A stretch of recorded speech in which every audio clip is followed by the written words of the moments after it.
أعوذ بالله من الشيطان الرجيم بسم الله الرحمن الرحيم Assalamu alaikum dear students. I wish all of you will be doing fine and your families and your loved ones would also be enjoying good health.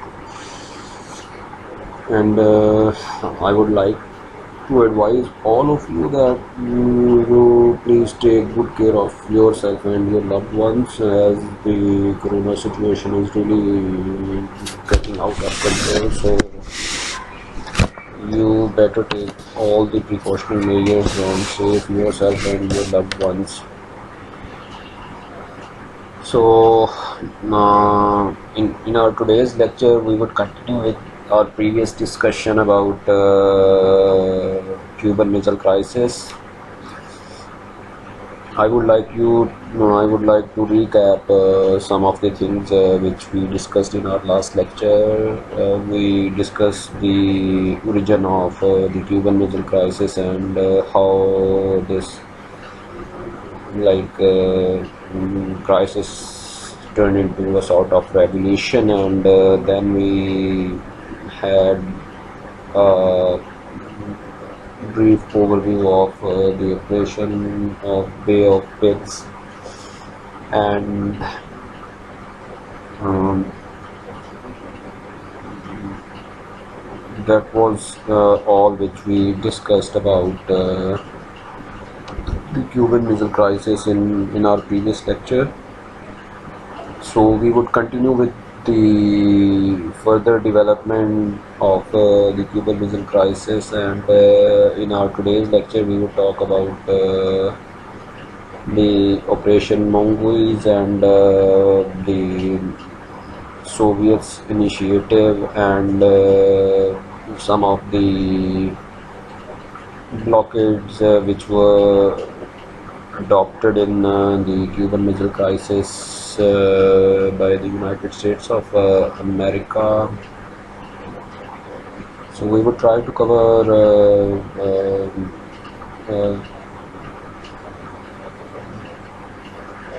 good number of topics about Cuban Missile Crisis today, and I hope to conclude this topic in our next lecture, and we will conclude this topic of Cuban Missile Crisis. How did it get evolved into a crisis-like situation which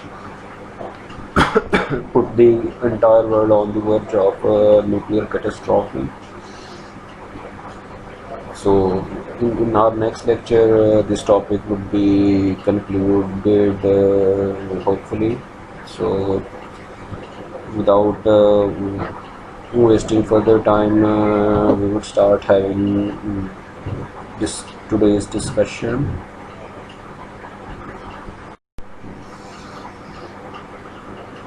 So now in our today's lecture we would like to have a discussion about Operation Mongoose, but I would present a very like a brief background to this Operation Mongoose, that how did the two countries reach into that development. The Bay of Pigs was a shattering blow to Kennedy, as we had discussed about most of the developments in the Bay of Pigs in the last lecture. Kennedy had to face international ridicule for this fiasco of Bay of Pigs. But Castro, on the other hand, didn't escape unscathed.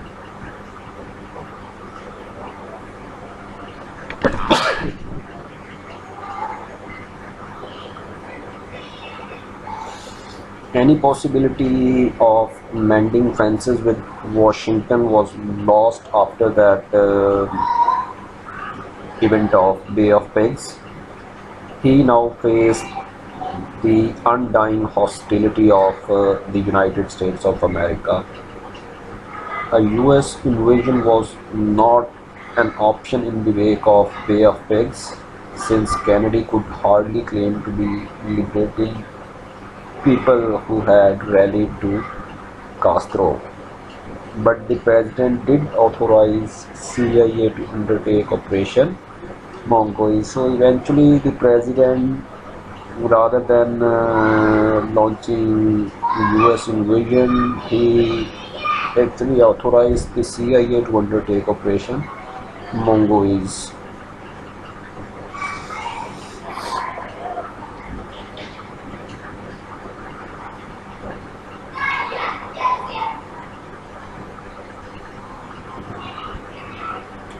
This amounted to renewed attempts to destabilize the Cuban regime, which was established by Fidel Castro.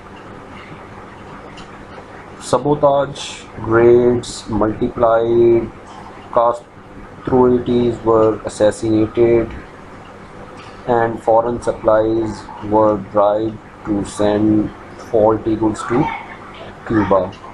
So, under this Operation Mongoose, which was launched by the CIA,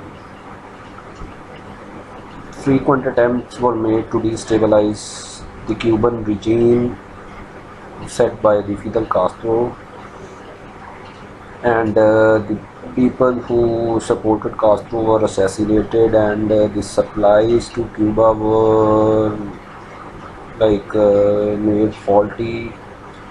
Kennedy also warned the Soviet Union against challenging the United States of America in the Western Hemisphere.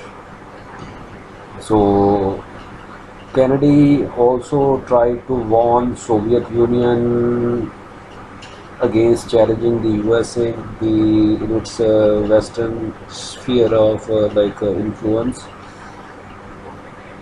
sending massive weapons such as surface-to-air missiles would be tolerated, surface-to-surface missiles which carried nuclear warheads would not. So he warned that a particular time he warned the Soviets that a particular sort of missiles to Cuba would be tolerated, but the ones which can carry the nukes would not be tolerated at all.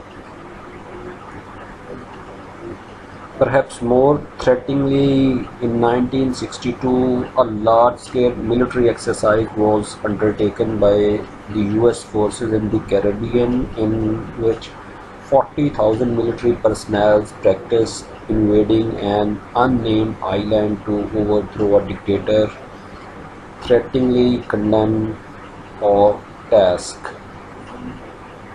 Kennedy wanted to alarm Castro, and he succeeded eventually by employing that military drills that was intended to threaten Castro, and eventually Kennedy got succeeded in that objective. But he also alarmed Soviet leader Khrushchev, this military drills, this military exercise undertaken against an unnamed island, that also threatened the Khrushchev and made him very conscious to before taking any steps or any developments, any aggressive moves in Cuba against the Americans. The Soviet government had welcomed the Cuban Revolution as Americans' hostility to it grew, so did Soviet support. So the Cuban Revolution was thoroughly welcomed by the Soviets, and as the hostility between the US and as the hostility between the Cuban regime and the Americans grew, the support of the Soviets to the Cuban regime also got strong. Cuba was never really an unquestioning servant of Moscow, but the state was growing increasingly dependent upon Moscow for military and economic aid. So, in order to counter the continuous hostility from the American side, Cuba eventually had required the help of a strong country, and in that case, it was provided by the Soviet regime because of the evolving situation regarding Cold War which was going on between the former Soviet Union and United States at that time. So Castro took the benefit of that and actually got the military and economic aid from Moscow. In the aftermath of the Bay of Pigs, Castro, as in Havana, there was a growing conviction that Kennedy was preparing to invade Cuba. As it was the communist state in the Western Hemisphere, Khrushchev could not allow this. So there was a growing belief in the Cuba and Moscow that Kennedy was preparing to launch an attack against Cuba, and as Cuba was the only communist state that joined the Eastern Bloc of communism led by the former Soviet Union. Um, in the Western Hemisphere, Khrushchev could not have allowed the United States to invade Cuba so easily. So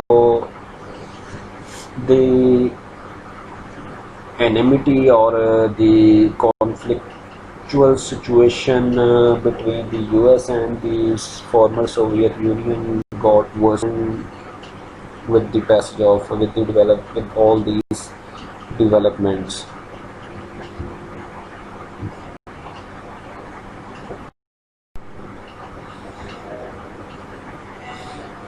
So even the operation was launched by the CIA, and the Battle of Pigs was fought. Still, Castro remained in power. He survived to remain to really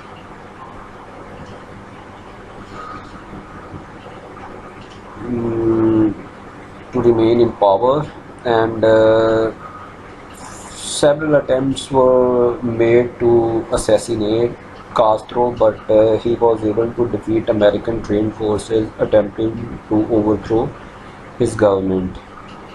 And after going through all these assassination attempts, he became more confident, and he got more strong in his resolve and abilities, and eventually reached out to the Soviet Union for protection from the ever-present threat of the United States aggression. So he couldn't think of anybody else but Soviet Union to protect himself and its regime from the ever-present United States threat.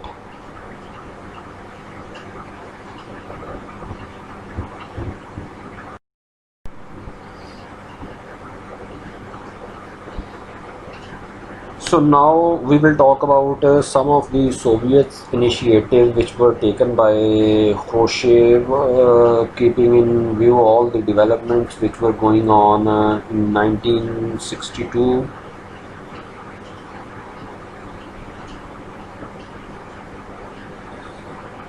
So, beside the concerns which we just mentioned, which the Khrushchev had, he had some other concerns.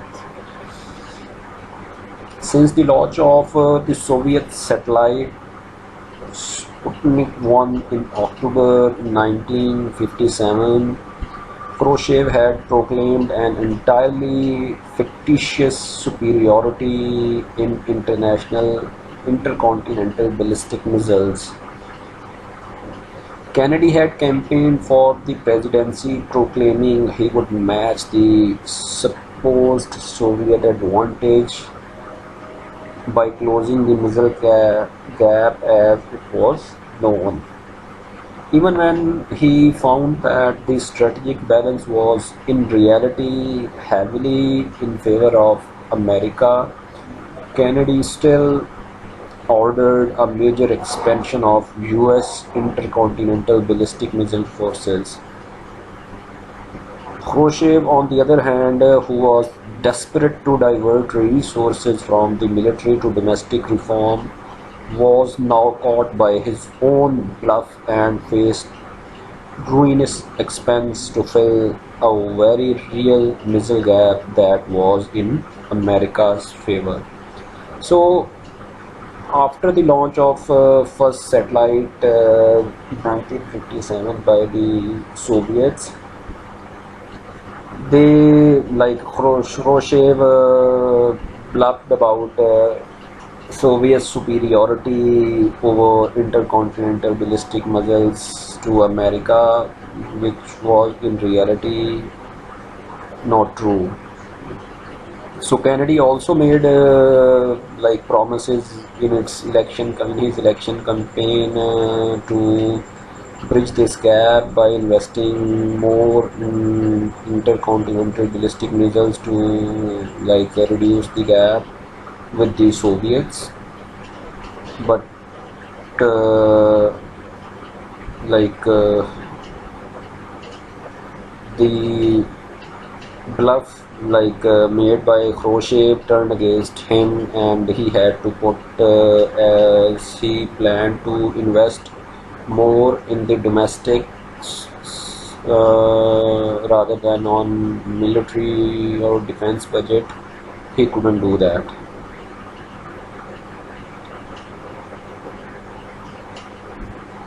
But American actions perhaps suggested a way out for Khrushchev. In 1962, American Jupiter missiles were stationed in Turkey, well within range of Soviet targets. Why not follow their examples in station intermediate range and medium range ballistic missiles in Cuba, where they could threaten most of the continental USA? So, in one way, it paid out the Soviets while when the Americans put their missiles in Turkey and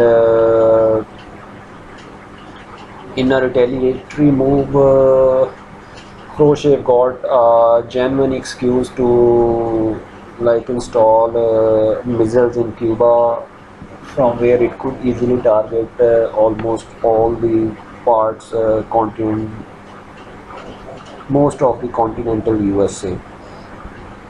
So this would be a cheap way to offset the American missile advantage. It would deter an American invasion of the island. It would be proportional response to the missiles in Turkey, and it might make the United States more accommodating over the issues such as Berlin.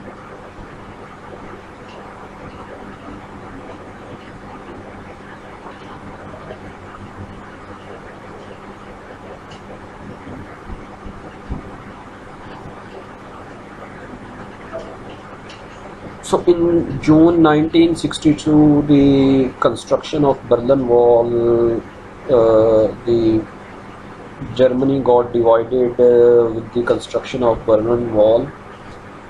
Nikita Khrushchev retaliated against the United States by constructing the Berlin Wall. Millions of Eastern European had flooded into West Berlin in an effort to immigrate to the capitalist democracies of the West. This exit route was blocked off indefinitely by the construction of the Berlin Wall, a symbol of Soviet oppression.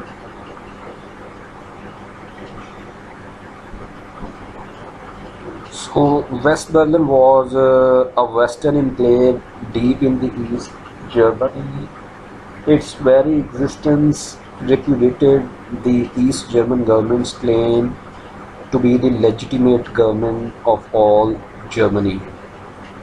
Twice in 1948 and 1958, war had seemed near as the Soviet Union tried to force the West out. In 1961, Berlin Wall had been built to prevent a mass exodus from East to West Germany, yet Khrushchev still wished to remove the Western presence totally. Also, according to international law, if Cuba was willing to accept these weapons, it was perfectly legitimate to send them. So, eventually, in 1962, Khrushchev decided to send secretly three MRBM and two IRBM regiments to Cuba, a total of about 80 missiles in all. Also sent were 12 tactical or battlefield nuclear missiles to be used by the Soviet commander at his own discretion if the island was invaded. So, Soviet documents released after the ending of the Cold War also suggest that Khrushchev, which is always known as a gambler, felt the need to assert himself in the Kremlin, where he still stood in Stalin's shadow. His only doubt seems to have been that Castro might refuse the missiles, though in fact the Cuban leader accepted them with little hesitation. So, with this very development, the world got near to the nuclear disaster, and there were strong fears that this conflict might engulf the entire world of nuclear contest.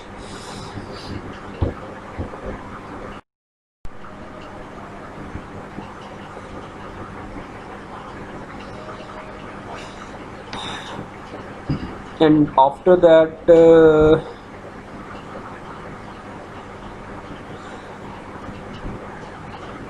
the US in October 1962, US discovered missile sites in Cuba by using U-2 spy planes. The United States was able to take aerial photographs of large areas in Cuba and around the world. In October of 1962, some of these surveillance photos brought back to Washington DC suggested that Cuba was assembling missiles launch pads which could threaten the United States. The Kennedy administration was faced with a crisis, a threat of nuclear war and ruin. So this entire development brought the two major powers of that time, in that case the United States of America and the former Soviet Union, close to a nuclear catastrophe, and both the leaderships got very conscious of these developments, and eventually they tried to diffuse this situation by having a dialogue process. And this is all about today's lecture, and in the next lecture we will talk about how this how this crisis got diffused between the two powers, the Soviet Union and the United States of America, and what were the options Kennedy administration had at that time. So we will try to conclude this topic in the next lecture probably. Until then, I hope, I advise all of you to go through this lecture carefully and if you have any queries, just feel free to write me in the WhatsApp group and I would be happy to answer your queries. So until then, wish you best of luck, stay safe and happy. See you in the next lecture. Allah Hafiz.